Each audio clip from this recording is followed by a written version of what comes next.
백이는 천천히 할머니의 가슴 위에 코를 갖다 댔어요. 그리고는 지금까지 들어본 적 없는 특별한 소리를 내기 시작했습니다. 우우, 끙끙. 강원도 깊은 산골 마을에 첫눈이 내리기 시작했습니다. 하얀 눈송이들이 오래된 기와 지붕 위로 소리 없이 쌓여가고 있었죠. 이곳은 서울에서 차로 3시간을 달려야 닿을 수 있는 그야말로 세상 끝자락 같은 곳이었습니다. 산과 산 사이에 자리 잡은 작은 마을은 겨울이면 더욱 고립된 느낌이었어요. 민지는 창가에 서서 눈 내리는 풍경을 바라보고 있었습니다. 35살의 민지에게 이 겨울은 유독 길고 차갑게 느껴졌어요. 작년 이맘때만 해도 서울 강남의 번화한 사무실에서 야근에 시달리며 살았는데 지금은 이 조용한 산골 마을에서 하루하루를 보내고 있었거든요. 도시의 네온사인과 자동차 소음 대신 이곳에는 바람소리와 나뭇가지 부딪히는 소리만이 있었습니다. 할머니, 오늘도 눈이 와요. 정말 많이 와요. 민지는 침대에 누워있는 외할머니께 다정하게 말을 걸었습니다. 말순 할머니는 85의 연세로 벌써 1년째 의식을 잃은 채 누워 계셨어요. 의사들은 식물인간 상태라고 했지만 민지는 그런 차가운 의학 용어로 할머니를 부르고 싶지 않았습니다. 할머니는 여전히 할머니였으니까요. 창문을 통해 들어오는 희미한 겨울 햇살이 할머니의 야윈 얼굴을 비추고 있었어요. 한때는 그렇게 통통하셨던 볼이 이제는 움푹 들어가 있었고 늘 정성스럽게 빗어 올리셨던 머리카락도 하얗게 변의 베개 위에 흩어져 있었습니다. 민지는 할머니의 손을 조심스럽게 잡았어요. 한때는 거칠었던 손이 이제는 종이장처럼 얇고 차가웠거든요. 민지는 작년 겨울을 떠올렸습니다. 회사에서 프로젝트 마감에 쫓기며 밤낮 없이 일하던 어느 날 외삼촌으로부터 급하게 전화가 왔었죠. 할머니가 뇌졸중으로 쓰러지셨다는 소식이었습니다. 그때 민지는 마지막으로 할머니를 뵌 게 언제였는지도 기억나지 않을 정도였어요. 추석? 아니면 그 전 설날이었을까요? 정확한 기억조차 흐릿했습니다. 급히 병원으로 달려간 민지는 중환자실 앞에서 발걸음이 멈춰졌어요.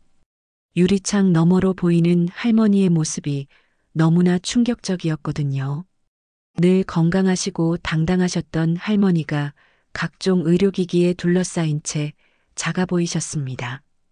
인공호흡기의 규칙적인 소리와 심전도 모니터의 삐삐 소리만이 할머니가 살아계시다는 걸 알려주고 있었어요. 의사는 회복 가능성이 희박하다고 담담하게 말했습니다. 가족분들이 마음의 준비를 하시는 게 좋겠다는 차가운 말과 함께요. 가족들은 모여 앉아 요양원을 알아보자고 했고 현실적인 문제들을 하나씩 거론하기 시작했습니다. 간병비, 의료비, 그리고 앞으로의 계획들 말이에요. 하지만 민지는 그 모든 이야기가 귀에 들어오지 않았습니다. 어린 시절의 기억들이 파노라마처럼 스쳐 지나갔거든요. 부모님이 바쁠 때마다 민지를 품에 안아주셨던 할머니, 민지가 학교에서 힘든 일이 있을 때마다 따뜻한 밥 한 그릇과 함께 괜찮다, 우리 민지 잘못 없다고 위로해 주셨던 할머니, 대학 입시에 실패했을 때도 첫 직장에서 적응하지 못해 울먹일 때도 할머니는 언제나 민지 편이셨습니다.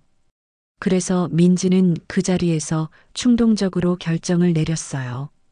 회사를 그만두고 할머니를 직접 돌보겠다고 선언한 거죠. 동료들은 미쳤다고 했고 상사는 다시 생각해보라고 만류했습니다. 심지어 가족들조차 현실적으로 생각해라며 반대했어요. 하지만 민지의 마음은 이미 정해져 있었습니다. 할머니가 평생 사셨던 이 오래된 집으로 모셔와서 직접 간병을 하기로 결심한 거죠. 서울의 아파트는 정리하고 회사는 그만두고 지금까지 쌓아온 모든 걸 뒤로 한 채 이곳으로 왔습니다. 주변 사람들은 모두 말렸지만 민지에게는 다른 선택이 있을 수 없었어요. 처음 몇 달은 정말 힘들었습니다. 간병이라는 게 생각보다 훨씬 복잡하고 어려웠거든요. 의료진과 상담하며 필요한 장비들을 준비하고 할머니의 일상을 돌보는 일들을 하나하나 배워나가야 했어요. 욕창 방지를 위해 2시간마다 몸을 돌려드리고 약물 투여 시간을 체크하고 혈압과 맥박을 재는 일들. 간병사 자격증도 없던 민지에게는 모든 게 새로웠습니다. 게다가 이 집은 너무 오래되어서 겨울이면 난방비가 엄청났어요. 보일러는 수시로 고장났고 창문 틈새로 찬바람이 새어 들어왔습니다. 지붕에서는 비가 새고 전기 배선도 위험해 보였어요. 수리비만 해도 만만치 않았는데 할머니 의료비까지 생각하면 민지의 적금은 빠른 속도로 바닥을 드러내고 있었습니다. 하지만 가장 힘든 건 따로 있었어요. 과연 내가 지금 하고 있는 일이 의미가 있는 걸까 하는 의심이었습니다. 할머니는 여전히 눈을 뜨지 못하셨고 의사들은 여전히 희망적이지 않다고 했거든요. 혹시 내가 헛된 희망에 매달려 인생을 낭비하고 있는 건 아닐까, 그런 생각이 밤마다 민지를 괴롭혔습니다. 특히 깊은 밤, 할머니의 고른 숨소리만 들리는 정적 속에서 민지는 자주 눈물을 흘렸어요. 35이라는 나이, 결혼도 하지 못한 채 이렇게 산골에서 시간을 보내는 게 맞는 걸까요? 친구들은 승진하고 결혼하며 각자의 인생을 살아가는데 민지만 시간이 멈춘 것 같았습니다. 민지는 할머니의 이마를 조심스럽게 쓰다듬으며 속삭였어요. 할머니, 제가 여기 있을게요. 언제까지라도 기다릴게요. 할머니가 눈 뜨실 때까지. 창밖으로는 여전히 눈이 펑펑 내리고 있었고 오래된 집 안은 고요했습니다. 민지는 이 무거운 정적 속에서 오늘도 하루를 버텨내야 했어요. 그런데 바로 그때 멀리서 개 짖는 소리가 들려왔습니다. 이상하게도 그 소리는 어딘지 애절하고 간절하게 들렸어요. 마치 무언가를 간절히 부르는 것 같은 소리였습니다. 그 개 소리는 밤새도록 민지의 마음에 남아 있었습니다. 어쩐지 그 울음소리가 평범한 개 짖는 소리와는 달랐거든요. 마치 무언가를 간절히 부르는 듯한 애절한 울음이었어요. 민지는 뒤척이며 잠 못 이루는 밤을 보냈습니다. 다음 날 아침 민지는 일찍 일어나 할머니의 아침 간병을 시작했어요. 체온을 재고 약을 챙기고 몸을 닦아드리는 일상적인 루틴을 마친 후 점심을 먹기 위해 마을 버스 정류장 근처의 작은 슈퍼마켓으로 향했습니다. 이 산골 마을에서는 그곳이 유일한 장보기 장소였거든요. 눈은 밤새 더 많이 내려서 길이 꽤 미끄러웠어요. 민지는 조심스럽게 발걸음을 옮기며 생각에 잠겼습니다. 할머니가 깨어나실 기미는 여전히 보이지 않았고 적금 잔고는 계속 줄어들고 있었거든요. 외삼촌은 어제도 전화를 걸어 언제까지 이럴 거냐며 재촉했고 민지 자신도 점점 확신이 서지 않았어요. 버스 정류장에 거의 다다랐을 때 민지는 발걸음을 멈췄습니다. 정류장 뒤편 작은 골목에서 무언가 하얀 것이 움직이는 게 보였거든요. 가까이 다가가 보니 그것은 진돗개 한 마리였어요. 순백색의 아름다운 털을 가진 개가 몸을 웅크리고 떨고 있었습니다. 어머, 이 추운 날에 왜 여기 있는 거야? 민지는 조심스럽게 개에게 다가갔어요. 개는 경계하는 듯 민지를 바라보았지만 도망가지는 않았습니다. 오히려 간절한 눈빛으로 민지를 올려다보고 있었어요. 그 눈빛에는 뭔가 특별한 것이 있었습니다. 단순히 배고프거나 추워서가 아닌 더 깊은 무언가를 호소하는 것 같았거든요. 민지가 개의 목을 살펴보니 낡은 가죽 목줄이 채워져 있었어요. 목줄에는 작은 이름표가 달려 있었는데 거기에는 백이라는 이름과 함께 전화번호가 적혀 있었습니다. 민지는 즉시 그 번호로 전화를 걸어봤지만 현재 사용하지 않는 번호입니다라는 안내 멘트만 들려왔어요. 백이야, 주인이 어디 있는 거야? 왜 혼자 여기 있는 거야? 백이는 민지의 목소리에 반응하며 작게 낑낑거렸습니다. 그 소리는 어젯밤 들었던 그 애절한 울음소리와 똑같았어요. 민지는 가슴이 짠해졌습니다. 이 추운 날씨에 이 작은 생명이 혼자 떨고 있다니 어떻게 그냥 지나칠 수 있겠어요? 민지는 슈퍼에서 게 사료를 사서 백이에게 주었습니다. 백이는 처음에는 조심스럽게 먹더니 점점 안심하는 듯 꼬리를 살짝 흔들기 시작했어요. 그런데 이상한 일이 벌어졌습니다. 백이가 사료를 다 먹고 나서는 민지의 옷자락을 물고 어디론가 끌고 가려고 하는 거예요. 백이야, 어디 가려는 거야? 백이는 민지가 온 방향, 즉 할머니 집이 있는 방향을 바라보며 낑낑거렸습니다. 마치 그쪽으로 가자고 하는 것 같았어요. 민지는 신기하다는 표정으로 백이를 바라봤습니다. 걔가 길을 안다는 게 가능한 일일까요? 그래, 우리 집으로 가자. 너도 추울 텐데. 민지는 결국 백이를 데리고 집으로 향했습니다. 백이는 신기하게도 길을 잃지 않고 민지를 따라왔어요. 마치 이 길을 예전부터 알고 있었던 것처럼 말이죠. 민지는 백이의 뒤를 따라가며 계속 궁금증이 생겼습니다. 이 개는 도대체 어디서 온 걸까요? 집에 도착하자 백이는 현관에서 잠시 머뭇거렸어요. 마치 허락을 구하는 것 같았습니다. 민지가 들어와 괜찮아라고 말하자 백이는 조심스럽게 집 안으로 들어왔어요. 그리고는 곧장 할머니가 누워 계신 방으로 향했습니다. 백이야, 거기는.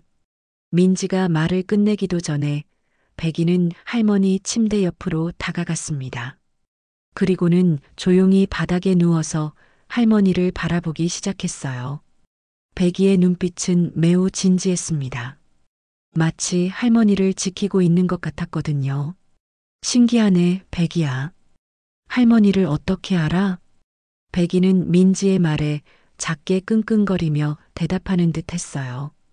그리고는 조심스럽게 할머니의 손등에 코를 갖다 댔습니다.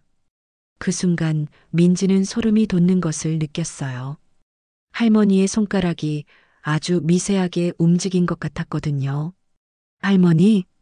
민지는 급히 할머니의 손을 잡고 자세히 살펴봤지만 더 이상의 움직임은 없었어요. 혹시 착각이었을까요? 하지만 백이는 여전히 할머니 곁에서 조용히 숨을 고르고 있었습니다. 그날 밤 백이는 할머니 침대 옆에서 잠을 잤어요. 민지는 백이가 할머니를 방해할까봐 걱정했지만 백이는 정말 조용히 할머니를 지키고 있었습니다. 마치 오래전부터 그 자리가 자신의 자리였던 것처럼 말이죠. 잠들기 전 민지는 백이를 바라보며 생각했습니다. 이 개는 정말 평범한 개가 아닌 것 같았어요. 할머니를 처음 본 개가 어떻게 이렇게 자연스럽게 할머니를 돌볼 수 있을까요? 그리고 할머니 손가락이 움직인 것도 우연일까요? 민지는 어릴 적 할머니가 해주셨던 이야기를 문득 떠올렸습니다. 진돗개는 영물이야. 사람 마음을 알고 때로는 죽은 사람도 깨운다더라. 그때는 그냥 옛날 이야기로만 들었는데 지금 생각해보니 왠지 의미심장하게 느껴졌어요. 백이는 할머니의 가슴 위에 코를 살짝 얹고 조용히 숨을 고르고 있었습니다. 그 모습이 마치 할머니와 대화를 나누는 것 같았어요. 민지는 이상한 기대감을 품고 잠에 들었습니다. 내일 아침이면 뭔가 변화가 있을 것 같은 예감이 들었거든요. 민지는 평소보다 일찍 잠에서 깼습니다. 어쩐지 집 안 분위기가 평상시와 달랐거든요. 백이는 여전히 할머니 침대 옆에서 조용히 누워 있었지만 뭔가 다른 느낌이었어요. 백이의 귀가 바짝 서 있었고 꼬리가 미세하게 움직이고 있었습니다. 백이야, 무슨 일이야? 민지가 침대에서 일어나 할머니께 다가가려는 순간 현관문이 열리는 소리가 들렸어요. 주 3회 와주시는 간병사 이모님이 오신 것 같았습니다. 김정순 간병사님은 이 동네에서 30년 넘게 어르신들을 돌봐온 베테랑이셨어요. 민지야, 안녕하세요. 정순 이모님이 들어오시더니 백이를 보고 깜짝 놀라셨습니다. 어머, 이 개는 어디서 왔어요? 어제 버스 정류장에서 떨고 있길래 데려왔어요. 백이라고 해요. 민지가 설명하는 동안 정순 이모님은 할머니의 상태를 체크하기 시작했어요. 혈압계를 준비하고 체온을 재고 평소와 같은 루틴을 시작하려던 순간이었습니다. 민지야, 이것 좀 봐요. 정순 이모님의 목소리가 갑자기 떨렸어요. 민지는 급히 달려갔습니다. 뭐가 어떻게 된 거예요? 방금 할머니 눈동자가 움직였어요. 제가 맥박을 잴 때 분명히 봤어요. 민지는 가슴이 쿵쾅거렸습니다. 어젯밤에 손가락이 움직인 것 같다고 생각했는데 이제는 눈동자까지. 정말요? 확실해요? 30년 넘게 이 일 해왔는데 이런 건 놓치지 않아요. 분명히 움직였어요. 정순 이모님은 전문가답게 할머니의 눈꺼풀을 살펴봤습니다. 그런데 지금은 평상시와 똑같아 보였어요. 하지만 정순 이모님의 표정은 심각했습니다. 민지야, 혹시 최근에 할머니한테 뭔가 변화 있었어요? 약을 바꿨다든지 아니면. 민지는 백이를 바라봤습니다. 백이가 온 게 어제인데 그 이후로 이상한 일들이 계속 일어나고 있었거든요. 특별한 건 없는데 그냥 백이가 어제 왔을 뿐이에요. 정순 이모님은 백이를 유심히 바라봤어요. 백이는 여전히 할머니 옆에서 조용히 누워 있었지만 할머니를 바라보는 눈빛이 매우 진지했습니다. 신기하네요. 걔가 할머니를 처음 본 건데 저렇게 자연스럽게 곁에 있다니. 그때 백이가 갑자기 일어나더니 할머니의 손등에 코를 비비기 시작했어요. 그리고는 낮고 애절한 소리로 울부짖었습니다. 그 소리는 마치 할머니를 부르는 것 같았어요. 끙, 끙. 백이의 울음소리에 반응하듯 할머니의 손가락이 다시 미세하게 떨렸습니다. 이번에는 민지와 정순 이모님이 동시에 봤어요. 어머나, 지금 봤죠? 분명히 움직였어요. 정순 이모님이 흥분해서 말했습니다. 민지는 할머니의 손을 잡고 간절히 불러봤어요. 할머니, 저예요. 민지예요. 들리세요? 하지만 더 이상의 반응은 없었습니다. 할머니는 여전히 눈을 감고 계셨어요. 그런데 백이는 계속 할머니 주변을 맴돌며 낮게 울고 있었습니다. 정순 이모님은 핸드폰을 꺼내 담당 의사에게 전화를 걸었어요. 선생님, 말순 할머니 상태에 변화가 있는 것 같아요. 눈동자 움직임과 손가락 반응이 관찰됐어요.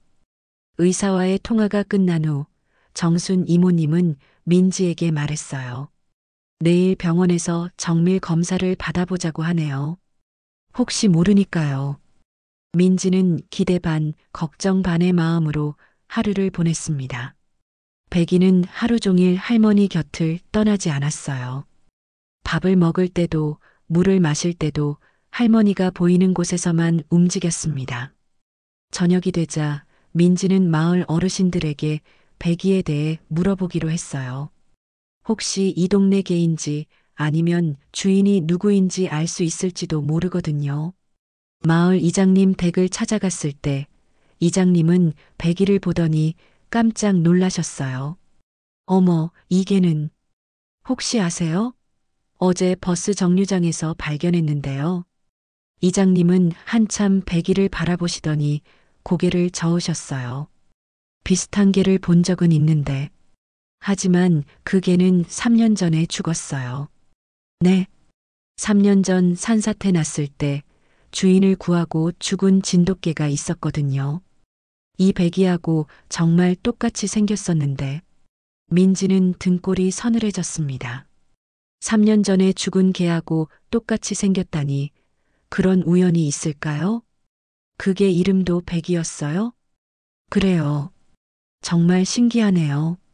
털 색깔, 크기, 생김새까지 똑같아요. 하지만 그 백이는 분명히 죽었어요. 주인 할아버지도 그 후에 돌아가셨고요. 집으로 돌아오는 길에 민지는 계속 생각했어요. 이상한 우연들이 너무 많았거든요. 백이가 나타난 후 할머니의 반응, 그리고 3년 전 죽은 개와의 닮은 꼴까지. 그날 밤 백이는 또다시 할머니 침대 옆에서 잠을 잤어요. 민지는 백이의 행동을 유심히 관찰했습니다. 백이는 때때로 할머니의 가슴에 귀를 갖다 대고 듣는 것 같았어요. 마치 할머니의 심장 소리를 확인하는 것처럼요. 새벽 3시쯤 민지는 이상한 소리에 잠에서 깼습니다. 백이가 매우 작은 소리로 끙끙거리고 있었어요. 그런데 그 소리에 맞춰 할머니의 호흡이 미세하게 변하는 것 같았습니다. 민지는 조용히 일어나 할머니께 다가갔어요. 할머니의 얼굴을 자세히 보니 평상시보다 안색이 좋아 보였습니다. 그리고 백이는 할머니의 손을 자신의 앞발로 살짝 감싸고 있었어요. 백이야, 너 정말 뭔가 특별한 개구나. 민지는 백이의 머리를 쓰다듬으며 속삭였습니다. 백이는 민지를 바라보며 조용히 꼬리를 흔들었어요. 그 눈빛에는 확신에 찬 무언가가 있었습니다. 마치 할머니는 분명히 깨어날 거야라고 말하는 것 같았거든요. 다음 날 아침 민지는 백이의 이상한 행동에 더욱 의심을 품게 되었습니다. 백이가 할머니 곁에서 보이는 모든 행동들이 평범한 개의 그것과는 달랐거든요. 마치 할머니를 오래전부터 알고 있었던 것처럼 자연스러웠어요. 민지는 인터넷을 뒤져가며 백이에 대한 단서를 찾기 시작했습니다. 지역 커뮤니티 카페에 백이 사진을 올리고 글을 써봤어요. 실종된 개를 찾고 있습니다. 이 개의 주인을 아시는 분은 연락 부탁드려요. 몇 시간 후 놀라운 댓글이 달렸습니다. 어머, 이게 우리 동네 백이랑 정말 똑같이 생겼네요. 하지만 그 백이는 3년 전에 죽었어요. 산사태 때 주인 할아버지를 구하려다가. 민지는 손이 떨렸어요. 어제 이장님이 한 말과 똑같은 내용이었거든요. 댓글을 단 사람은 옆마을에 사는 할머니였는데 더 자세한 이야기를 해주겠다며 전화번호를 남겨주셨어요. 민지는 즉시 전화를 걸었습니다. 여보세요? 댓글 달아주신 분 맞나요? 네, 맞아요. 사진 속 개가 정말 신기해서 연락드렸어요.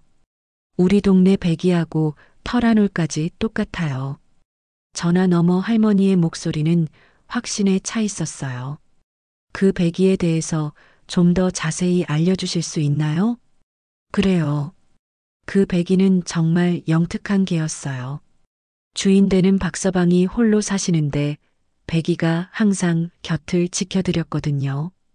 그런데 3년 전 큰 산사태가 났을 때 할머니는 그날의 이야기를 자세히 들려주셨어요. 백이는 산사태로 집이 무너질 위험에 처한 주인을 구하려고 필사적으로 노력했다고 했습니다. 결국 주인은 구했지만 백이는 떨어진 나무에 깔려 숨을 거뒀다고 해요. 그 후에 박서방도 충격으로 몸져 누우시더니 반년 만에 돌아가셨어요. 백이 없인 못 사시겠다고 하시면서 민지는 전화를 끊고 나서 한참 동안 멍하니 앉아 있었습니다. 지금 민지 집에 있는 백이가 정말 그 백이일까요? 그런 일이 가능할까요? 그때 백이가 민지에게 다가와 고개를 기댔어요. 백이의 눈빛을 보니 마치 이제 알겠지? 라고 말하는 것 같았습니다. 민지는 백이의 털을 만지며 중얼거렸어요. 백이야, 너 정말 그 백이인 거야? 오후에 정순 이모님이 다시 오셨을 때 민지는 어제 들은 이야기를 전해드렸어요. 그런 일이 있었군요. 그런데 정말 신기한 건 오늘 할머니 상태가 어제보다 더 좋아 보여요. 정순 이모님이 할머니의 맥박을 재며 말씀하셨어요. 어떻게 좋아 보이는데요? 호흡이 더 안정적이고 혈압도 정상 범위에 가까워졌어요. 그리고 정순 이모님이 할머니의 손을 들어 올렸을 때 할머니의 손가락이 아주 살짝 구부러졌습니다. 어머, 지금 봤죠? 반응이 있어요. 민지는 급히 할머니 곁으로 다가갔어요. 할머니, 제 목소리 들리세요? 민지예요. 할머니의 눈꺼풀이 미세하게 떨렸습니다. 그리고 입술도 아주 작게 움직이는 것 같았어요. 백이는 그 순간 할머니의 손등에 코를 갖다 대고 낮게 끙끙거렸습니다. 이상해요. 백이가 울 때마다 할머니가 반응하시는 것 같아요. 정순 이모님도 신기해하며 백이를 바라봤어요. 그날 저녁 민지는 마을의 무속인을 찾아갔습니다. 이런 일을 과학적으로 설명할 수는 없었지만 뭔가 초자연적인 일이 일어나고 있다는 확신이 들었거든요. 할머니, 걔 이야기 좀 들려주세요. 무속인 할머니는 민지의 말을 듣고 나서 고개를 끄덕이셨어요. 그게 보통 개가 아니야. 혼이 맑은 개야.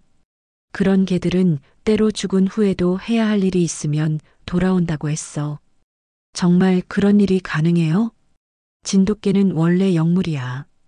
주인에 대한 충성심이 워낙 강해서 죽어서도 주인을 지키려 한다는 얘기가 많아. 그 백이도 그런 거 아닐까? 무속인 할머니는 계속 말씀하셨어요. 내 할머니가 지금 생사의 갈림길에 서 계신 거야. 그 개가 할머니를 이승으로 잡아당기고 있는 거지. 하지만 뭐요? 이런 일은 오래 지속되지 않아.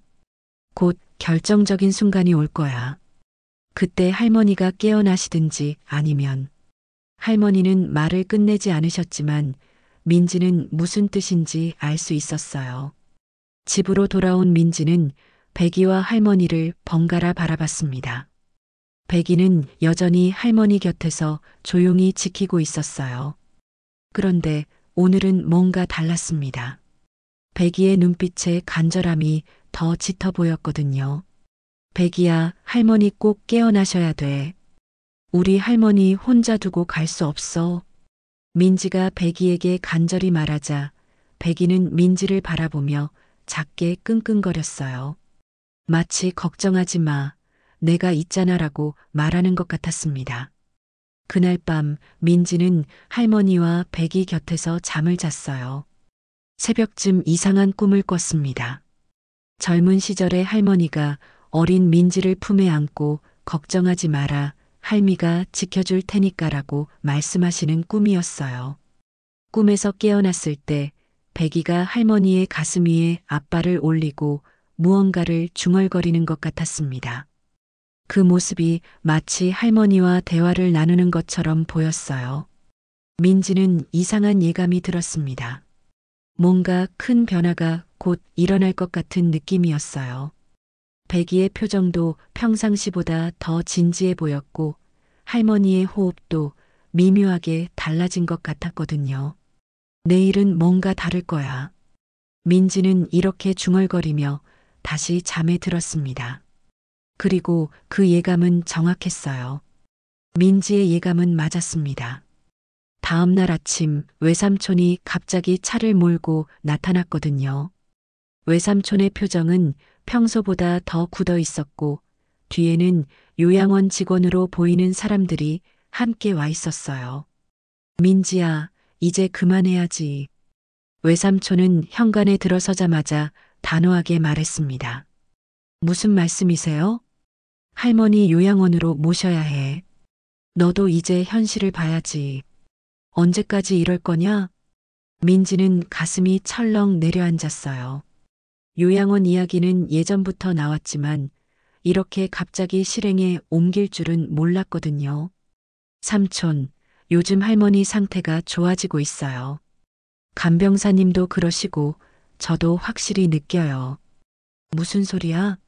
1년 넘게 깨어나지 못하시는데 갑자기 좋아진다고? 외삼촌은 민지의 말을 믿지 않았어요. 그리고 백이를 보더니 더욱 언짢은 표정을 지었습니다. 이게는 또 뭐야?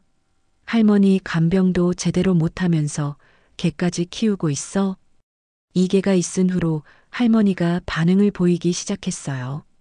정말이에요. 민지가 간절히 설명했지만 외삼촌은 코웃음을 쳤어요. 걔 때문에 할머니가 깨어난다고? 그런 헛된 희망 갖지 마라. 민지야, 너도 이제 35이야. 언제까지 이런 식으로 살 거냐? 요양원 직원들이 할머니 방에 들어가서 이송 준비를 시작했습니다. 민지는 급히 그들을 막으려 했어요. 안 돼요. 할머니를 데려갈 수 없어요. 민지야, 이미 결정된 일이야. 요양원에서 전문적인 치료를 받으시는 게 할머니한테도 좋아. 외삼촌은 민지의 손을 잡고 설득했지만 민지는 고개를 저었습니다. 하루만 더 기다려주세요. 정말 할머니가 깨어날 것 같아요. 그런 소리 그만해. 1년 넘게 기다렸는데 더 기다리라고? 외삼촌의 목소리가 점점 커졌어요. 그 소리에 백이가 불안해하며 할머니 곁으로 더 바짝 붙었습니다. 백이는 낮게 끙끙거리며 할머니를 지키려는 듯 자세를 취했어요. 이게부터 치워야겠어. 위생상 문제가 있을 수 있어. 요양원 직원이 백이를 끌어내려 하자 백이는 더욱 강하게 저항했습니다. 마치 죽어도 할머니 곁을 떠날 수 없다는 듯이요. 백이야, 괜찮아. 괜찮다고.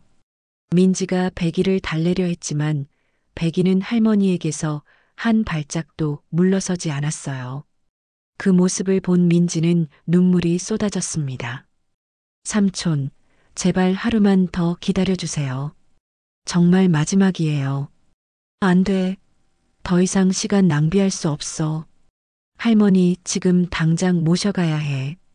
외삼촌은 요양원 직원들에게 신호를 보냈고 그들은 할머니를 옮기기 위한 스트레처를 가져왔어요. 백이는 그 순간 더욱 격렬하게 울기 시작했습니다. 끙, 끙, 와랄. 백이의 절규 같은 울음소리가 집안에 울려 퍼졌어요. 그 소리는 마치 할머니를 데려가지 마 라고 외치는 것 같았습니다. 결국 할머니는 요양원으로 이송되었고 백이는 그 과정에서 어디론가 사라져 버렸어요. 민지는 백이를 찾으려 했지만 외삼촌이 걔 걱정은 나중에 하고 할머니부터 챙기자며 말렸습니다. 요양원에 도착한 할머니는 새로운 병실에 누워 계셨어요. 하지만 뭔가 달라 보였습니다. 집에 있을 때보다 더 작아 보이고 생기가 없어 보였거든요. 여기서 전문적인 치료를 받으시면 더 좋아지실 거예요. 요양원 간병사가 설명했지만 민지는 마음이 편하지 않았어요. 할머니가 이곳에 적응하실 수 있을까요? 그날 밤 민지는 요양원에서 할머니를 돌보며 잠을 청했습니다. 하지만 도저히 잠이 오지 않았어요. 백이가 없는 할머니 곁이 너무 허전했거든요. 그리고 할머니의 호흡도 집에 있을 때보다 불안정해 보였습니다. 새벽 3시쯤 민지는 이상한 소리에 잠에서 깼어요. 창문 밖에서 개 울음소리가 들려왔거든요. 민지는 급히 창문으로 달려갔습니다. 백이야? 창밖을 보니 백이가 요양원 담장 밑에서 슬프게 울고 있었어요. 백이는 민지를 보자 더욱 애절하게 울기 시작했습니다. 민지는 급히 밖으로 나가 백이를 안았어요. 백이야, 어떻게 여기까지 왔어? 할머니를 찾아온 거야? 백이는 민지 품에서 계속 떨고 있었어요. 그리고 요양원 건물을 바라보며 끙끙거렸습니다. 마치 할머니를 데리고 나와라고 말하는 것 같았어요. 백이야, 미안해. 내가 지켜주지 못해서. 민지는 백이를 품에 안고 오열했습니다. 모든 것을 잃은 것 같은 절망감이 밀려왔거든요. 할머니는 차가운 요양원에 혼자 계시고 백이는 추위에 떨고 있고 자신은 아무것도 할 수 없었어요. 내가 잘못했어. 내가 더 강하게 막았어야 했는데.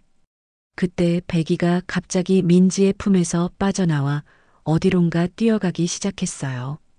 백이야, 어디가? 민지는 급히 백이를 따라갔습니다. 백이는 요양원 뒤편 작은 숲으로 향하고 있었어요. 그곳에서 백이는 갑자기 쓰러졌습니다. 백이야. 민지가 달려가 보니 백이의 몸 곳곳에 상처가 있었어요. 아마도 할머니를 찾아 이곳까지 오는 동안 다친 것 같았습니다. 민지는 백이를 안고 다시 눈물을 흘렸어요. 이 작은 생명이 할머니를 위해 얼마나 노력했는지 알 수 있었거든요. 백이야, 포기하지 마. 우리 다시 할머니를 찾자. 민지는 백이를 품에 안고 결심했습니다. 어떻게 해서든 할머니를 다시 집으로 데려와야겠다고요. 민지는 백이를 품에 안고 요양원 로비로 돌아왔습니다. 백이는 상처 때문에 힘없이 늘어져 있었지만 여전히 할머니가 계신 방향을 바라보며 작게 끙끙거리고 있었어요. 백이야, 조금만 참아. 내가 뭔가 방법을 찾을게. 민지는 백이의 상처를 응급처치하며 마음을 다잡았습니다. 포기할 수는 없었어요. 할머니와 백이 둘 다 지켜야 했거든요. 다음 날 아침 민지는 외삼촌에게 전화를 걸었어요. 삼촌, 할머니를 다시 집으로 모셔가고 싶어요. 민지야, 또 그 소리야? 어제 그렇게 힘들게 모셔놨는데. 삼촌, 할머니 상태가 어제보다 안 좋아졌어요. 요양원 간병사님도 그러시고, 실제로 할머니의 호흡은 불안정해졌고 혈압도 떨어진 상태였어요. 요양원 의사는 환경 변화로 인한 일시적 현상이라고 했지만 민지는 다른 이유를 알고 있었습니다. 그건 일시적인 거야. 며칠 지나면 적응하실 거야. 아니에요. 백이가 없어서 그래요. 백이가 있을 때는 분명히 좋아지고 있었다고요. 외삼촌은 한숨을 크게 쉬었어요. 민지야, 정신 차려. 걔가 뭘 할 수 있다고 그래. 삼촌이 직접 보셨으면 달리 생각하실 거예요. 백이는 정말 특별한 개예요. 민지는 지난 며칠간 있었던 일들을 자세히 설명했어요. 할머니의 눈동자 움직임, 손가락 반응, 그리고 백이가 나타난 후의 모든 변화들을 말이죠. 하지만 외삼촌은 여전히 믿지 않았어요. 그런 건 우연이야. 의학적으로 설명될 수 있는 일이고, 그럼 하루만 더 기회를 주세요. 백이와 함께 할머니를 돌볼 수 있게 해주세요. 안 돼. 이미 요양원비도 지불했고 전문적인 치료를 받으시는 게 맞아. 민지는 절망감에 빠졌어요. 아무도 자신의 말을 믿어주지 않았거든요. 그때 정순 이모님에게서 전화가 왔습니다. 민지야, 할머니 어떠세요? 이모님, 상태가 안 좋아지셨어요. 민지는 정순 이모님에게 상황을 설명했어요. 정순 이모님은 한참 동안 말이 없으시더니 말씀하셨습니다. 민지야, 내가 외삼촌분하고 얘기해 볼게. 내가 30년 넘게 이 일 해왔는데 할머니 반응을 내가 직접 봤잖아. 정말요? 이모님이 말씀해 주시면 삼촌도 믿어주실까요? 해볼게. 그리고 민지야, 백이는 어디 있어? 지금 제가 돌보고 있는데 상처를 입어서 많이 약해졌어요. 그 개도 함께 데려와. 내가 외삼촌분을 설득해 볼 테니까. 정순 이모님의 전화를 받은 외삼촌은 처음에는 거절했지만 정순 이모님이 계속 설득하자 결국 마지못해 동의했어요. 단 조건이 있었습니다. 하루만 기회를 줄게. 하루 안에 할머니가 확실한 반응을 보이시면 집으로 모셔가는 걸 허락하겠어. 하지만 그렇지 않으면 더 이상 이런 얘기는 꺼내지 마. 민지는 그 조건을 받아들였어요. 단 하루 백이와 함께 할머니께 기적을 일으켜야 했습니다. 오후에 민지는 백이를 데리고 요양원에 갔어요. 백이는 아직 상처 때문에 걸음이 불편했지만 할머니 병실에 들어서자마자 눈빛이 달라졌습니다. 백이야, 할머니 곁으로 가자. 백이는 천천히 할머니 침대 옆으로 다가갔어요. 그리고는 평소처럼 할머니의 손등에 코를 갖다 댔습니다. 그 순간 할머니의 손가락이 미세하게 움직였어요. 할머니. 민지는 급히 할머니의 손을 잡았습니다. 할머니의 손이 조금 더 따뜻해진 것 같았어요. 백이는 할머니 곁에서 조용히 누워 할머니를 바라봤습니다. 그 눈빛에는 간절함이 가득했어요. 마치 이번이 마지막 기회야라고 말하는 것 같았거든요. 시간이 흘러도 할머니는 눈을 뜨지 않으셨어요. 민지는 점점 초조해졌습니다. 외삼촌이 정한 시간이 얼마 남지 않았거든요. 백이야, 제발. 할머니를 깨워줘. 민지가 간절히 부탁하자 백이는 갑자기 일어나더니 할머니의 가슴 위에 앞발을 올렸어요. 그리고는 지금까지 들어본 적 없는 소리로 울기 시작했습니다. 우우, 끙끙. 그 소리는 마치 노래하는 것 같았어요. 백이는 할머니를 바라보며 계속 그 특별한 소리를 냈습니다. 민지는 그 소리를 들으며 소름이 돋았어요. 정말 할머니와 대화를 나누는 것 같았거든요. 몇 분 후 백이는 갑자기 쓰러졌습니다. 너무 많은 힘을 쏟은 듯 헥헥거리며 숨을 몰아쉬고 있었어요. 백이야, 괜찮아? 민지가 백이를 안으려는 순간 할머니에게서 작은 소리가 들려왔습니다. 민지는 깜짝 놀라 할머니를 바라봤어요. 할머니의 입술이 움직이고 있었습니다. 할머니, 할머니. 하지만 할머니는 다시 조용해지셨어요. 그리고 백이도 힘없이 바닥에 누워 거칠게 숨을 쉬고 있었습니다. 그때 외삼촌이 들어왔어요. 어떻게 됐어? 시간 다 됐는데. 삼촌, 방금 할머니가 소리를 내셨어요. 정말이에요. 뭐, 내가 듣지 못했는데? 외삼촌은 믿지 않는 표정이었어요. 그리고 백이의 상태를 보며 눈살을 찌푸렸습니다. 이게 상태가 안 좋은데? 병원에 데려가야 하는 거 아니야?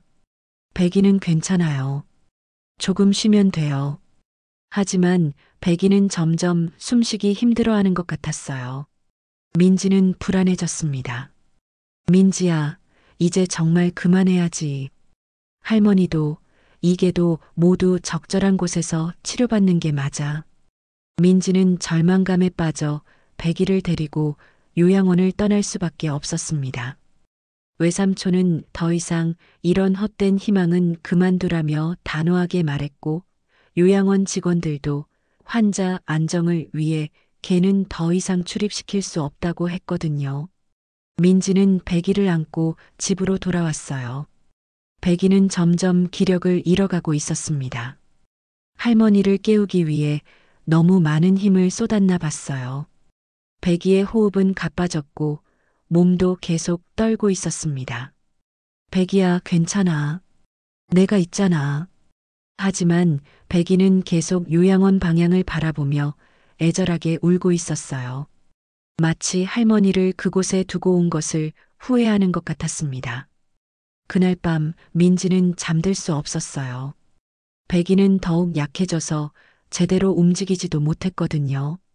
민지는 백이를 품에 안고 계속 쓰다듬으며 말을 걸었습니다. 백이야, 포기하지 마. 우리 꼭 할머니를 구해내자. 하지만 백이는 이미 너무 지쳐 있었어요. 다음 날 아침 백이는 일어나지 못했습니다. 민지는 급히 동물병원으로 백이를 데려갔지만 수의사는 고개를 저었어요. 특별한 병은 없어 보이는데 정신적 충격이 너무 큰 것 같아요. 무언가 간절히 원하는 게 있는데 이루지 못해서 생기는 스트레스 같아요.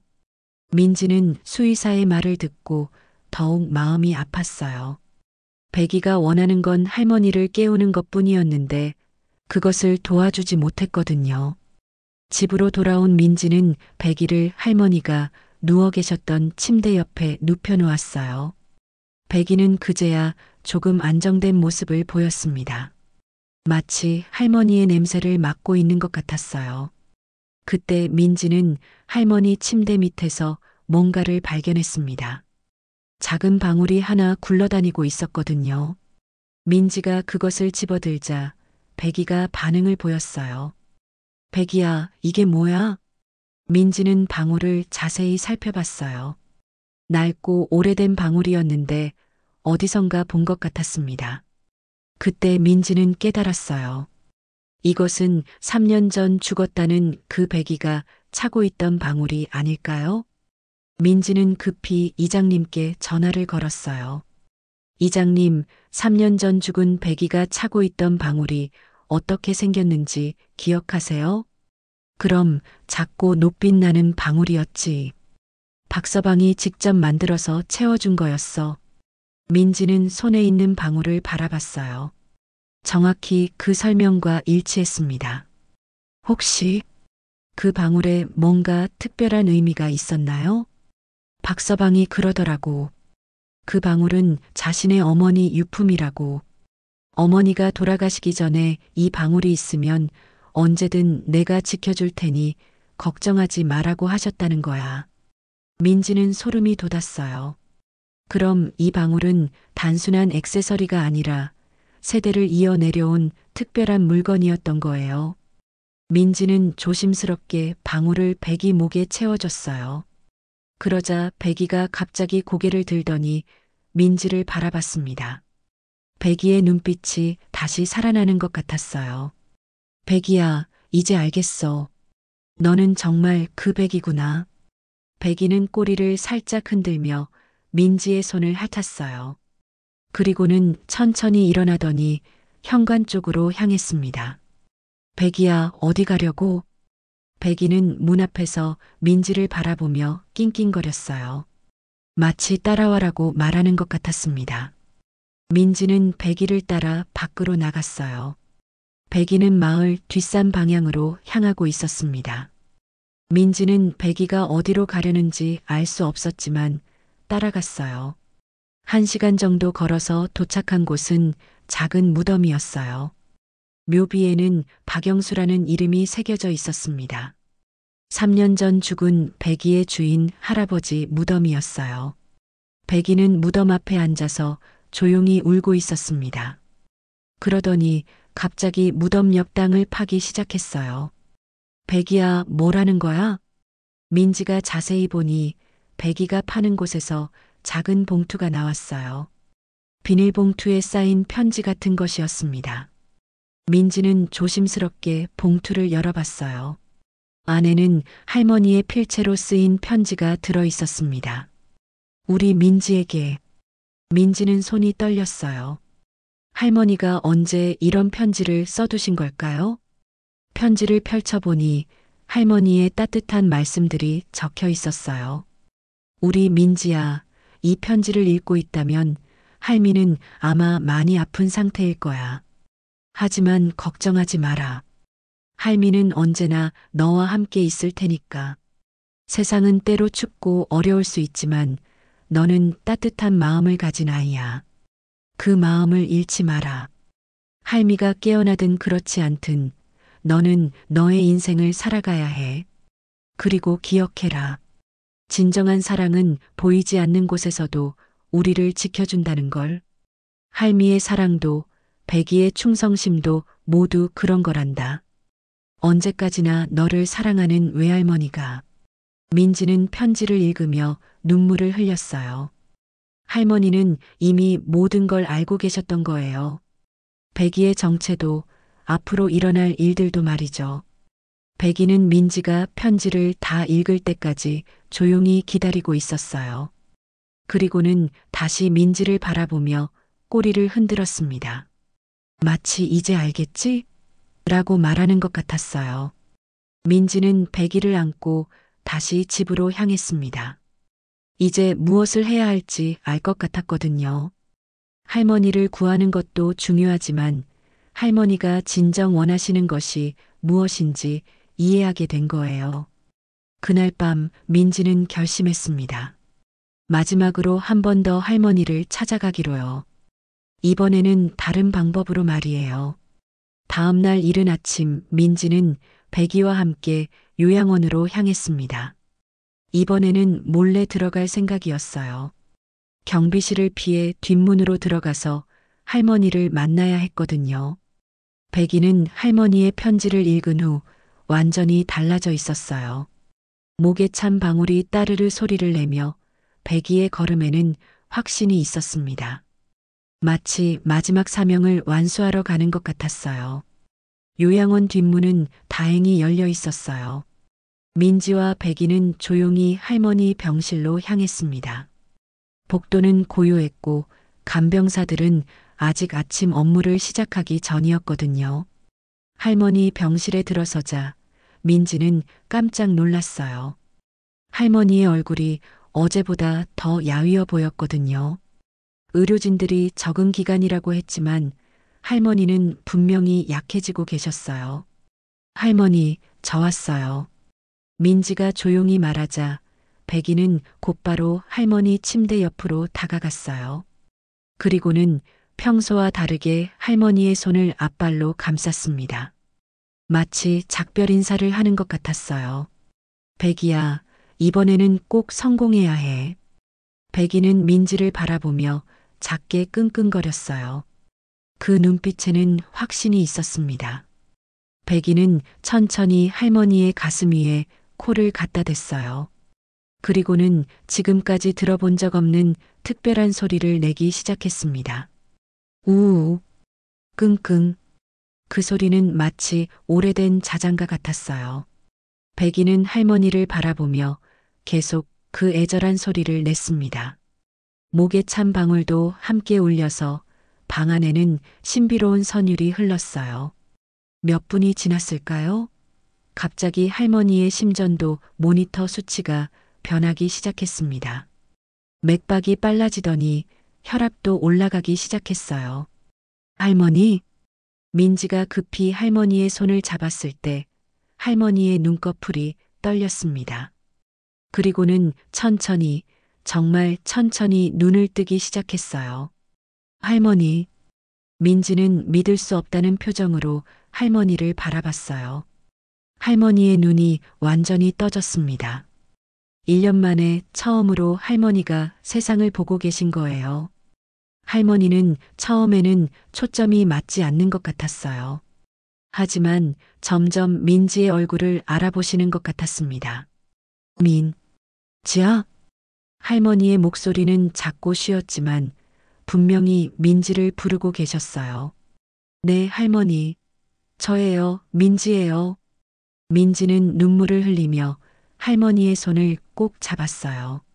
할머니도 천천히 손가락을 움직여 민지의 손을 감쌌습니다. 고마웠다. 우리 민지.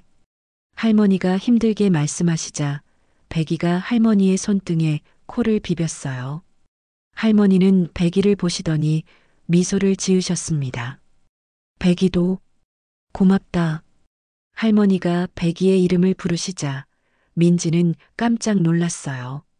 할머니가 백이를 어떻게 아셨을까요? 할머니, 백이를 아세요? 할머니는 천천히 고개를 끄덕이셨어요.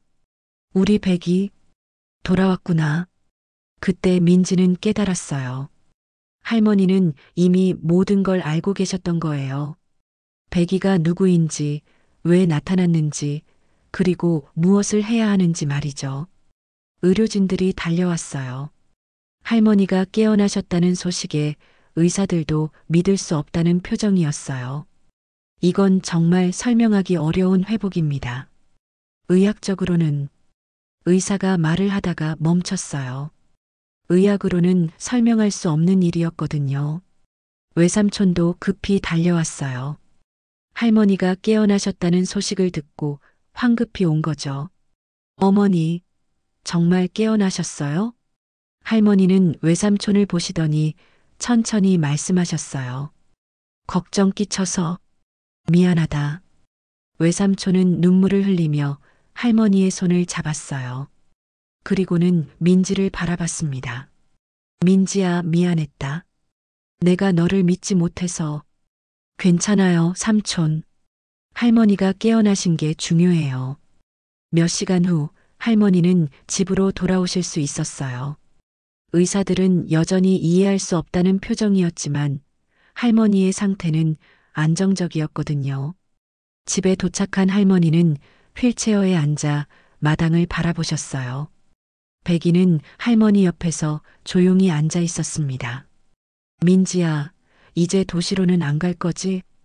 할머니가 물으시자 민지는 고개를 끄덕였어요.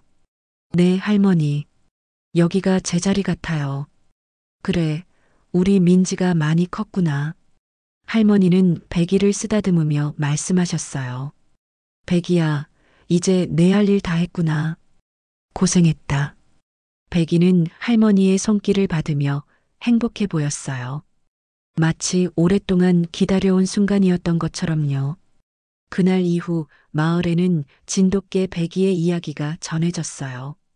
사람들은 기적의 개라고 불렀고 마을에는 작은 동상도 세워졌습니다.